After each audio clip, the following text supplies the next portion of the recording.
Have you ever been stuck jumping between different tools trying to match up your application logs with performance traces? It's frustrating, right?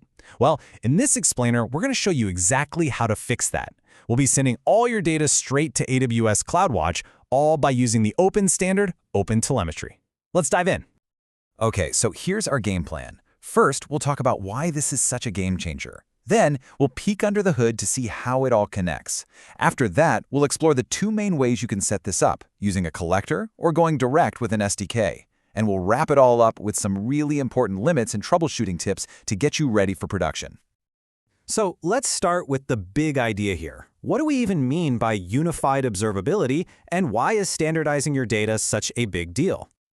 Does this whole scenario sound a little too familiar? You've got an issue to debug. You're looking at your logs in one system, and then you have to switch over to a completely different one to see your performance traces. It's just inefficient.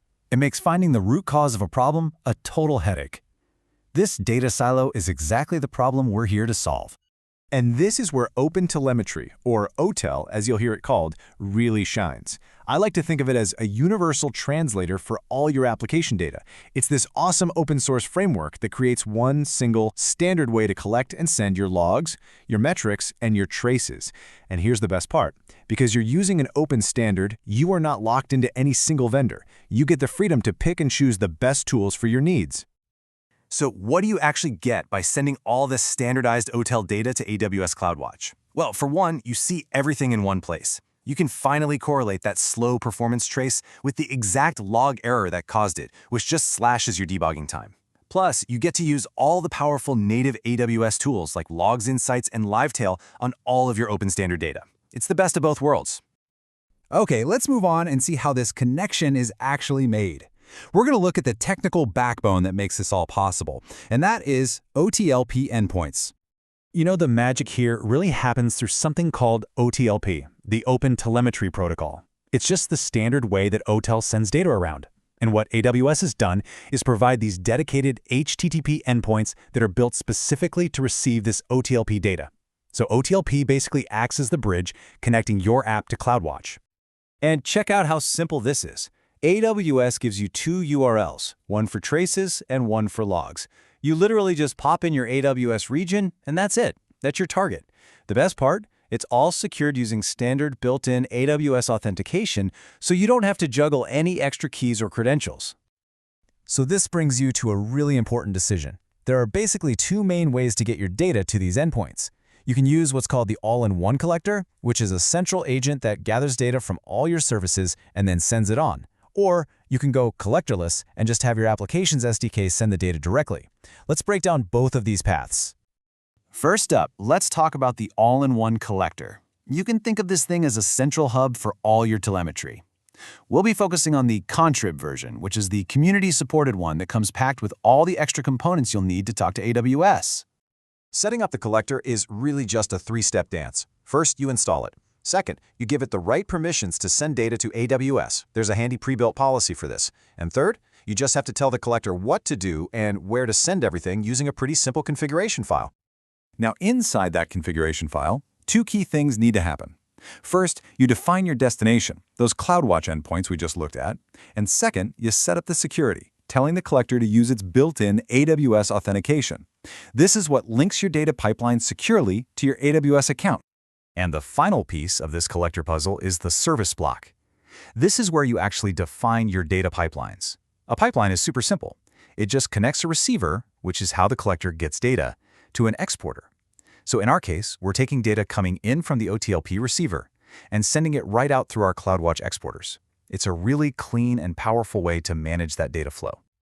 All right, on to our second option, the collectorless SDK. This is a much more direct and frankly simpler approach.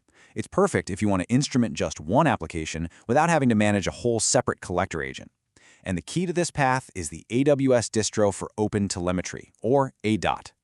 So who can use this direct-to-CloudWatch method? Well, the good news is it's supported for most of the big languages, Java, Node.js, Python. Now, if you're a .NET developer, you can use it for your traces today, but for logs, you'll still need that collector, at least for now. Now, instead of a big config file, the collectorless SDK is pretty much all handled through environment variables. And this is fantastic for things like containerized environments or CI/CD pipelines.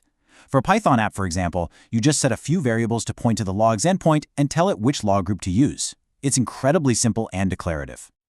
All right, so we've covered the how, but now we need to talk about the equally important part, what you need to look out for when you actually move this into production. Let's talk limits and troubleshooting. Look, every AWS service has limits, and these OTLP endpoints are no different. The main things to keep in your back pocket are the request size and batch limits. The traces endpoint can take up to 5 megs per request, while the logs endpoint is usually around 1 meg. Both of them can handle up to 10,000 events in a single request. Knowing these numbers helps you set up your batching correctly so you don't end up with rejected data. Sooner or later, you're going to hit a snag. It's inevitable. So what do you do when the data just isn't showing up like you expect it to? Here's a quick guide to the usual suspects. If you see an error about credentials or roles not being found, the very first thing you should check is that your app or your collector actually has the right IAM permissions to talk to AWS. If you get a forbidden error, well, your permissions are probably wrong.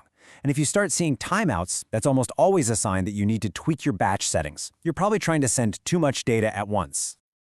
Okay, let's bring it all home with the key takeaways. First, OpenTelemetry is your ticket to unified observability, and more importantly, freedom from vendor lock-in. Second, pick your path. The collector is fantastic for centralized control over many services, while the ADOT SDK is perfect for a simple, direct setup. And finally, and I can't stress this enough, always double-check your IAM permissions and be aware of those service limits before you go live. And that leaves us with one final thought for you. Once you finally break down those walls between your logs and your traces, and you can see everything in one single view, what's the first hidden bottleneck you're going to find in your own applications? That's it for this one. Thanks for joining us.